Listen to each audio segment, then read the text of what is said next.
আশীর্বাদ করো মা। আশীর্বাদ করি সীমন্ত, সকল মনোবাসা পূর্ণ হোক, পূর্ণ হোক, পূর্ণ হোক।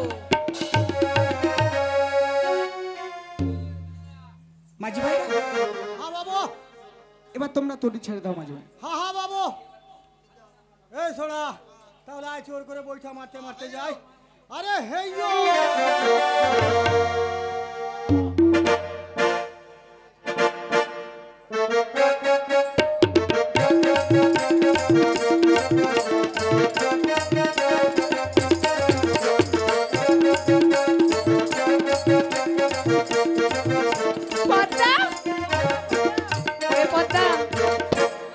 ওই দেখ সীমন্ত যায় তার পিতার উদ্দেশ্যে।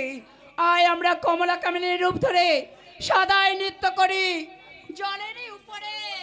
চলে মা।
বলছি কি মাঝি ভাই, হ্যাঁ, তোমরা বাবা। কিছু দেখেছো মাঝি ভাই? কই কিছু তো দেখতে পাচ্ছি না। ওই অদূরে দেখো মাঝি ভাই। হ্যাঁ, শুধু ঝাউ বোনার খেলা বাগান দেখতে পাচ্ছি, আর কিছু দেখতে পাইনি মাঝি। মাঝি ভাই তোমরা হ্যাঁ, কিছু বাবা। দেখতে পাওনি? না বাবু। মাঝি ভাই হ্যাঁ। মনে হয় ভাটা পড়েছে, আবার ঠেলে উঠবে মাঝি ভাই। আমি তোমাদের ধরে দেখাবো মাঝি ভাই। হ্যাঁ তাই হবে বাবু, তাই হবে।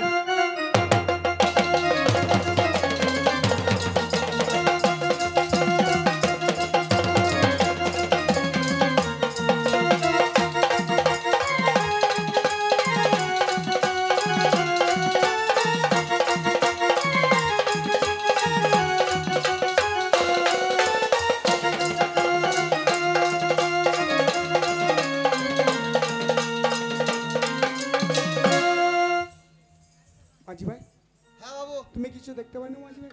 হ্যাঁ, ওদের কিছু ঝাউ বাগান কিছু কেলা বাগান দেখতে পেয়েছি। একটি কথা বলবো মাঝি ভাই, তুমি এই রাতটা ঢেড়ি পিটিয়ে দাও। হ্যাঁ। আমি এই রাজ্যের রাজার সাথে ব্যবসা বাণিজ্য করতে চাই। ও, সাক্ষাৎ করবে? হ্যাঁ মাঝি ভাই। বেশ, আমি এক্ষুনি দিচ্ছি। আনন্দ সম্বার, শুভ সম্বার। আমাদের মহারাজ আপনাদের রাজসভায় সাক্ষাৎ করতে চায়। যদি সাক্ষাৎ করা দরকার থাকে তো নদীর ভাঁড়ে চলে এসো। এত রাত্রে শোধন করছিস কেন? কে তুই? আরে আমি নই, আমি নই, গেল কে? আমাদের হজগার বাবু। বলি কি মনে করে এত রাত্রে শোধনী করছো? তোমাকে আমি চিনতে পারলাম না। আমার চিনতে পারলে না? না, আরে বাবা, এই ঘাটের জমাদার। জমাদার জমাদার বলতে? হ্যাঁ, এই ঘাটের দায়িত্ব আমার উপরে। ও, এখানে যারা তারপরে পারাপার তুমি হয়- এই ঘাটের কটাল মশাই? হ্যাঁ হ্যাঁ হ্যাঁ কটাল মশাই, বলো কটাল মশাই। হ্যাঁ, বলো। করি যাও করি। কিসের করি? হ্যাঁ, কিসের করি? আরে বাবা, এই ঘাটে পারাপার হতে গেলে ঘাটে জমা দিতে হবে, করি দিতে হবে। আমি তো করি টরি বুঝি না। এত বড় ছেলে করি বোঝে না, তুই কি চোর ডাকাত না কি রে বাবু? কোটাল মশাই, ওই নিশ্চয়ই চোর ডাকাত ঠিক গেল। বলেছে, চোর, ডাকাত, চোর, চোর, চোর। ডাকাত। চোর। ওরে সাধু নয় ভণ্ড বেটা মুখে মধু ভরা। আরে ডাকাতেরই এসেছে, আমি ডাকাতেরই সেরা। ওরে সাধু নাই ভন্ডা বেটা মুখে মধু ভরা, ডাকুন দেখছে ডাকাতের সেরা। সাধু নয় ভণ্ড বেটা মুখে মধু ভরা, ডাকাতেরই এসেছি, ডাকাতেরই সেরা। ওরে সাধু নাই ভন্ডা বেটা মুখে মধু ভরা, সাধু রূপে আসিয়াছে ডাকাতের সেরা। শুনুন শুনুন কোটাল মশাই, শুনুন দিন যেমন দক্ষিণে মন্ত্রী নদীরে ঝড় হয়েছে দোল। আরে শুনুন শুনুন কনার ভাষায় শুনুন তুই যেমন দক্ষিণে বসানে মুন্ডু করো আছে তো আরে শুনুন শুনুন কোটাল মশাই শুনুন যেমন দক্ষিণে পেশানে মুন্ডু করো এসে দোল। আরে সাধু না ঘন ব্যথা মুখে মধু ভরা সাধু রূপে আসি আসে ডাকাতে এসে এই বেটা কটাল মশাই, আহ আমি চোর না, আমি হলাম একটি সাধু ব্যক্তি মানুষ। বলে সাধু ব্যক্তি মানুষ, হ্যাঁ কটাল টাকা বোঝে না, পয়সা বোঝে না, কড়ি বোঝে না, তুই তুই সাধু? হ্যাঁ কটাল মশাই। আচ্ছা বেশ বেশ বেশ বেশ বেশ ঠিক আছে, আমি বিশ্বাস করতে পারি তুমি প্রকৃত সাধু।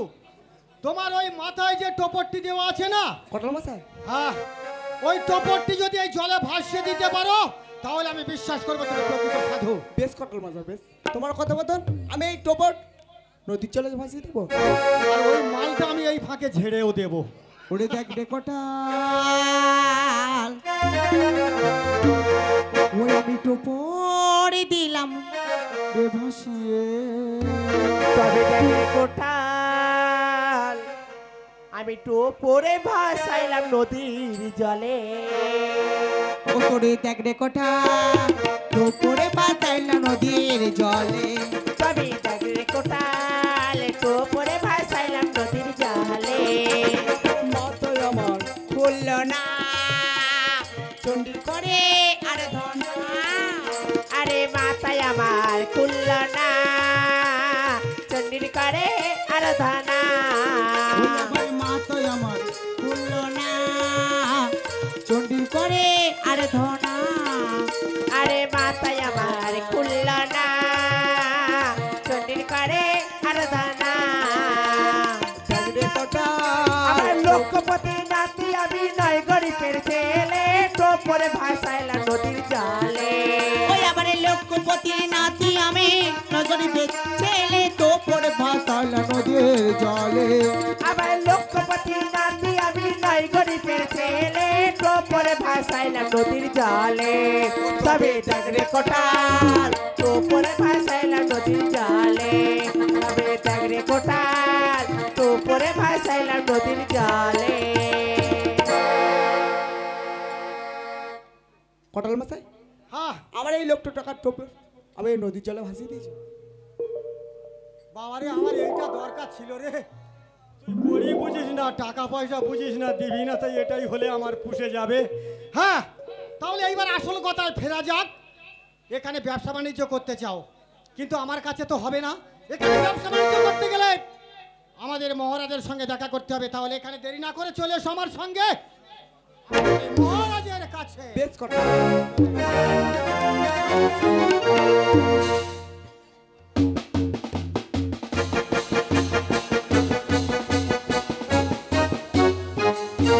চিন্তা চিন্তা চিন্তা, শত সহস্র চিন্তার বৃষ্টিক এসে এই মাথার মধ্যে যেন কুড়ে কুড়ে খাচ্ছে।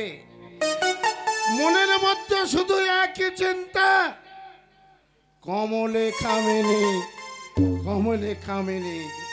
কিন্তু মহারাজ, মহারাজ, একই লক্ষ্যে মহারাজ, এত অহন্তদন্ত হয়ে কোথা থেকে আসছো? মহারাজ, আর বৈদেশি বালক এসেছে এখানে ব্যবসা বাণিজ্য করতে, তাই আপনার সঙ্গে দেখা করতে চান কি মহারাজ। বলছো কি লক্ষ্যে? হ্যাঁ মহারাজ, এক বালক এসেছে হ্যাঁ মহারাজ, আমার রাজ্যে ব্যবসা বাণিজ্য করতে। আমি সেটাই শুনলাম মহারাজ। বেশ, তুমি আর বিলম্ব করো না, মহারাজ, ওই বালককে তুমি আমার কাছে নিয়ে এসো। বেশ মহারাজ, সসম্মান আমি আপনার কাছে পাঠিয়ে দেব। জানি না আবার কোন পরদেশি বালক এলো আমার রাজ্যে ব্যবসা করতে, নাকি ওই কমল কামিনীর কথা শোনাতে। যাই হোক, দেখা যায়। মহারাজ জয়। দেখি কে তুমি বালক? তুই নাম তোমার? আমার নাম শ্রীমন্ত সৌদাগর, সীমান্ত সওদাগর। জাতিতে জাতিতে গন্ধামণি, নিবাস উজ্জয়িনী। কিবা হেতু আসিয়াছ আমার এই সিংহল রাজ্যে? আমি তোমার রাজ্যে ব্যবসা বাণিজ্য করতে চাই। হাসালে হাসালে বালক, হাসালে। সামান্য বালক হয়ে তুমি করবে কিনা ব্যবসা বাণিজ্য? হ্যাঁ, বালক, যাও নিজের দেশে ফিরে যাও। বলে না আমি দেশে ফিরে আসার জন্য আসিনি মহারাজ। বালক, হ্যাঁ মহারাজ।